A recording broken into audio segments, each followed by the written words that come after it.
What's going on, everyone? IVG here, Coach Season I'm here for my Week 3 post commentary and team builder for my match against Jet Slubbers 1. Coach the Pittsburgh Pikachus. Tried recording this multiple times, but it's been failed. So hopefully I'll just get this fully right this time. But let's just get started either way. Looking at his team, it is very, very scary. I see so many threats on this team that could very, very well take on my team and just beat it down. But let's go one by one through every Pokemon real quick. First off, he has Mew, which is really, keep saying really a whole lot. A very versatile Pokemon because it has base 100 stats and has access to all TM moves and TM nature moves and move tutor moves. So it could basically be many different stats. Could be offense. So both physical and special, could be defensive, physical or special, could be utility, could be hard setter or remover, and do many different things. Could just even stall out my team if it wants to. Next to be a Scolipede, very fast Pokemon. One of his Z users gets Swords Dance and a few physical moves that does a lot to my team, but hopefully I'll be able to play against it pretty well. Also could be a lead set with Spikes, Target Spikes, and Endeavor. And having that speed boost ability really helps it out a bunch for doing what it does. Next up, we have Hawlucha is a very scary Pokemon that I have to face against because only one Pokemon on my team could take on Hawlucha. That being Tapu Fini. Other than that, and I mean that defensively. Other than that, nothing could really take Hawlucha defensively. Maybe Victini, because it is base 100 across the board. But if Hawlucha sets up a +1 Sword Stance and then hits me with an Acrobatics or something like that, Victini won't live. And then Tapu Fini may live one hit, but that would be it. And the only thing that scares me when I say about Acrobatics, and he could bring this honestly, he could just bring Misty Seed. Already get the Unburden boost at +2 speed and +1 special defense. Carry Acrobatics would be double, and even carry Sword Dance, which would just multiply its attack by 2. And that could just run through my team and have one fighting type of Drain Punch or High Jump Kick. Next to be a Togekiss, a very bulky Pokemon, and could be even offensive as well. Base 80 speed, mixed between being fast and not fast, but most likely this thing will be behind Scarf with its Ring Grace ability that doubles the effect of its double secondary effects. So Air Slash gets double the effects, 30% chance to turn to 60, and has a more likely chance of being a flinch. So if you really bring the Scarf by, I think he'll outspeed most of my Pokemon and just flinch it to death if it wants to. Next up, we have the Decidueye, a Pokemon I really don't expect him to bring, but has real good presence, real good offense pressure with base 107 attack. Has an okay speed set, 70, base 100 speed def. Could be a Sword Dance setter. Have Leaf Blade, Shadow Snake, Spirit Shackle, Sucker Punch. Any of those moves could really work. Could also run U-turn if it wants to. Next up, we have Zygarde, which is also a very scary Pokemon that he has like Hawlucha. Because with a Choice Band, this thing could run through my team. It already speeds up with its natural speed of being a 115. And you could speed creep it to where you outspeed Galvantula. And I don't have a Scarfer on my team. And let's just say I don't have a Scarfer on my team. Galvantula would be my fastest Pokemon on my team. So you could just speed creep that and then have Choice Band. Thousand Arrows running through my team. And I wouldn't be able to do much about it. Next up is Magneton, which is mixed between bulky and really good offensively because it has the chance of using Eviolite since it's not a fully evolved Pokemon. Has really good stats for, like I said before, not being a fully evolved Pokemon. Having 120 special attack, having analytic, and can be used with Choice Scarf or Choice Specs. Choice Specs hitting very, very hard, and then Choice Scarf being able to outspeed and do some damage with it. Next up, has Typhlosion, which is a Pokemon I do not expect it to bring, but it has really good presence like Decidueye. Base 100 speed, base 109 special attack. Honestly, could be a Choice Scarf set with Eruption, Fire Blast, and like 2 coverage moves to back it up if he decides to bring it. He has Komala, which with the comatose ability not being able to be statused. Base 115 attack. An okay speed def at 95. And a few good moves. And this also could be like his spinner if he decides not to have Defog and Togekiss or Mew. He could bring Komala, or he could bring Blastoise as his batsman, but we'll talk about later. Malamar, he has up next. His other Z Pokemon. Yes, it is his lower tier Pokemon, and yes, he could bring a lower tier Pokemon to a battle, but I do not expect Malamar to come. Really doesn't serve much than what his other Pokemon do, but it could be more to I know it's his team that he could bring against me. And then finally, he has Mega Blastoise. Really bulky Pokemon. It is mixed between like whether he decides to bring it or not. Base 135 special attack, 120 defense, and 115 speed def. Has an okay speed at 78 and has pretty good offensive move coverage. With stab water type moves so like Scald, Hydro Pump, Ice Beam, Focus Blast, which he probably run Orb Spirit because it's boosted with Mega Launcher, Dragon Pulse, Dark Pulse, and a few other moves to back it up. Could honestly bring this thing, I could honestly not. Don't expect him fully, but it's whatever. Anyway, let's go through my team real quick. First off, we have Ariel through Tapu Fini making her debut. Leftovers with the Misty Surge ability because I really didn't want to run Telepathy since it has no use in singles format battle, Draft League format since it's only single battles. Moonblast, Scald, Ice Beam, and Defog. Moonblast and Scald are my stab moves. Ice Beam is coverage for Zygarde and Decidueye. I mean, well, it hits Zygarde better, but I meant to say Togekiss instead of Zygarde. It's Togekiss and Decidueye better. And Defog is to get rid of hazards if you decide to have like hazards with Scolipede or rocks with Mew. Any of those two Pokemon decide to bring hazards, I am able to defog those away. Max HP, 160 in defense, and 140 speed. With Intimidator is able to outspeed Decidueye. Next up we have Estrella, the star after with Choice Scarf, Reckless, Brave Bird, Double Edge, Close Combat, U-Turn. Max Attack, Adamant with 36 HP, 16 defense, and 204 speed. 204 speed is to outspeed Togekiss by 1. And I run Scarf just in case it has the ability to run Scarf as well. 36 HP, so I have an odd number.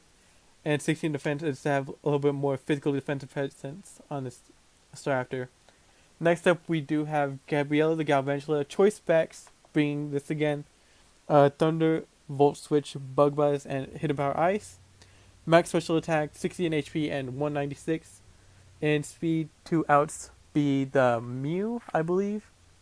And the Typhlosion. Thunder and Bug Buzz are stab moves. Volt Switch helps me with Switch Initiative, and Hidden Power Ice is coverage for the Decidueye and the Zygarde 10%. Next up, also making his debut is Nico the Nidoking, running a little bit more offensive set with Life Orb and Sheer Force with Earth Power, Sludge Wave, Thunderbolt, and Ice Beam. Max Special Attack, 204 speed with Timid Nature, able to outspeed the Blastoise, the Mega Blastoise. 36 HP, giving me an odd number at 16 defense. Just like Staraptor gives me a little more of a deep physical defensive presence with Nidoking. Earth Power and Sludge Wave are stab moves that do help out Nidoking a lot. And Thunderbolt and Ice Beam are really just to deal better damage. Ice Beam helps me with Decidueye and Zygarde 10%. And then Thunderbolt helps me with Blastoise and Hawlucha. Next up, we have Cody the Araquanid with the Water MZ Water Bubble. With Liquidation, Leech Life, Sticky Web, and Toxic. Running almost max HP, 172 attack, 4 in defense, and 96 in special defense with a Brave Nature. Running no speed this week because I don't plan on outspeeding anything, which is a very fast team. Liquidation and Leech Life are basically stab moves. Sticky Webs help me with speed control, and Toxic just helps me whittle down a Pokemon. And finally, we have Jackie the Gourgeist, running a Super Gourgeist because it gives me a lot of bulk and gives me some sort of offensive pressure. Leftovers with the Frisk ability, so I'm able to scout out what type of item he has on any sort of Pokemon. Like for instance Magneton, which could run either Specs or Scarf, whichever set that may be. I'm packing Will-O-Wisp for his physically offensive Pokemon like his Hawlucha and Zygarde. Leech Seed helps me sap away his HP while also gaining HP, and packing that with leftovers gives me like 25% health space. I am packing Seed Bomb and Shadow Sneak as coverage moves, and Shadow Sneak being priority helps me a whole bunch because priority could help me out in the long run of the battle. Running max HP, 172 in defense, physical defense that is, and 84 in special defense. Running careful nature, so I'm able to balance out within like physical defense and special defense. And that is it for my team. I will go pause right here and go straight into the replay. See you guys till then. Alright, and we are back here having the replay. He decides to bring Zygarde, 10%, Scolipede, Mew, Magneton, Hawlucha, and Togekiss. I predicted that he had the Blastoise over the Scolipede. I feel like just so he has an actual dedicated spinner instead of just a hazard hitter, but I feel like he has a default on the Mew or the Togekiss, and has like a whole bunch of offensive pressure. Anyways, let's just get started. Turn 1, I lead off with Jackie, the Gourgeist, and he leads off with Magneton. So right here, I make a absolute terrible. I never learned, do I? Need to remember to turn off the music, animation, or bell music whenever I do the replays, but hopefully I'll learn someday. Right here, I make a terrible play this coming turn because I decided to switch into Rakuten.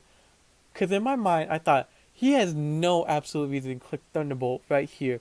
So I was like, okay, he's probably just thinking Flash Cannon. It's probably going to do like 40% to me, so I'm able to live and get up my spikes. And he's going to be locked in because he's like choice slot.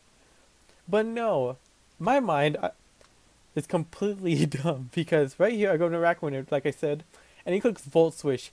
And whenever that happened, my face that's like was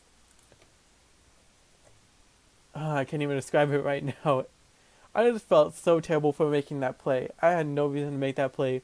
Right here, you just extreme speed on the Rakuten. I just instantly lose my Rakuten. I already lose the Pokemon turn 2 of the battle, and it already turns this bad. So right here, I go into Jackie, and I just get up to Leech Seed. I was planning on hitting the Will-O-Wisp, but what if he went into a special attacker? That's why I went to a Leech Seed, just in case he went to like Magneton, so it would help me out gaining HP. He goes for Acrobatics. He turned out to be Flying Gem, so that Acrobatics does a chunk of my health, and I'm able to recover with leftovers and the Leech Seed, and chip down this Hawlucha a whole bunch of its health. Here we go to Needle King, because I expected him to go for the Acrobatics. It would have done like 30, a third of my health, like it shows right here. So that's why I made that play. And I'll get the Leech Seed health back, and I could take another Acrobatics, bringing me down a little bit over half, and I could finish things off with the Ice Beam, getting rid of the Hawlucha very early on in this match. He brings in Zygarde for some offense pressure, and I go on top of Feeny since it's the only thing I take 1,000 arrows, and it takes just about half, and I'm able to recover with leftovers. So right here, he could not kill me with 1,000 arrows, so I knew this thing was like choice banded. So right here, I decided to just click what was in front of me and click Ice Beam. He decides to switch to Magneton and take like 20% from this Ice Beam. Here I go into Gabriella because I knew he could not kill me with any sort of move, even if it's like HP Fire or even like what he showed Flash Cannon or even Thunderbolt. But regardless he respects, he was not able to take me out with one hit. So I just swapped into Gabriella since it was a free switch in. And right here I just clicked Thunder because I wanted some damage off of this thing. And I did not end up knocking it out, and he just finished him out with Flash Cannon. Right here just going to Staraptor, and I clicked Double Edge. Really I could have clicked Brave Bird because it's still probably would knock this thing out, and I'd still be able to finish off, do some damage on whatever Pokemon brought in. But then again, I think Steel and Electric both resist flying, so it would have been like four times resisted, so it probably could have not been like a roll. So I just clicked Double Edge in the end, so it wouldn't have been like a roll. Instead, it would just been like an instant knockout for this. So I'll be able to Double Edge the next turn and do a lot of damage to me, and he's able to click Ice Beam and knock me out. And to follow it up, I go back to Jackie and click Shadow Sneak, so I'm able to set the battle back up to 3-3 in an even playing field, though I'm very weak. A lot of my Pokemon I have health. He goes into Scolipede and clicks Mega Horn and knocks out Gourgeist, and really I didn't have anything to do other than go to New King, because if he wasn't locked to the Mega Horn, he could click Poison Jab on my Tapu Fini, and Tapu Fini would instantly gone down. So Nidoking felt like it would be better play, and he's most likely to run like Poison and Bug move other than the Ground type move. He could run Earthquake or Bulldoze, whichever move he carries for those for Skull Feed, but I just felt like Nidoking was a better play. And it turns out he was like choice locked in the Mega Horn, so I was able to live Mega Horn and knock it out with the Ice Beam. End up getting a crit. I feel like it did matter, but I'm just gonna let it slide. He brings the Zygarde to take out the Nidoking and click 1,000 Arrows. Right here I have Tapu Fini as my last Pokemon, and I do live this 1,000 Arrows, and I'm able to knock this thing out with an Ice Beam. But at this point, it looks like a very bad end up for my case because the Togekiss is still at full health, has not been brought in, and could possibly outspeed me since I only outsped the put in speed EVs to outspeed the Decidueye, and Togekiss could outspeed that if he has max HP max speed. But it turned out I outsped the Togekiss and I was able to Ice Beam and freeze the Togekiss, so it was a little bit hacks on my side, and I was a little bit on the safe side at this point of the battle. And it turns out he probably was like a modest max speed and was not able to outspeed me, so I was able to click Ice Beam, be able to click the move first and deal the damage, and able to free the Togekiss, and I am able to stall out these next few turns just to knock him out and end up knocking out the Togekiss. And right here he's able to outspeed right here. For some reason, I'm guessing he had like extreme speeds for priority, or it was just end up being like speed tie and ended up speed tying with somebody on my team, and I was not able to figure that out. But anyways, that was the game. Sorry I hacked this battle, and I really did not deserve to win this battle, but sometimes it do be like that. Anyways, guys, I hope you enjoy it, and we'll see y'all in week 5, because it turns out I do have a bye week for week 4, but it's going to go up next week whenever this gets uploaded, so it really won't feel like a week 4, like you're missing out much. Anyways, guys, I hope you enjoy. Thank you for watching, and goodbye.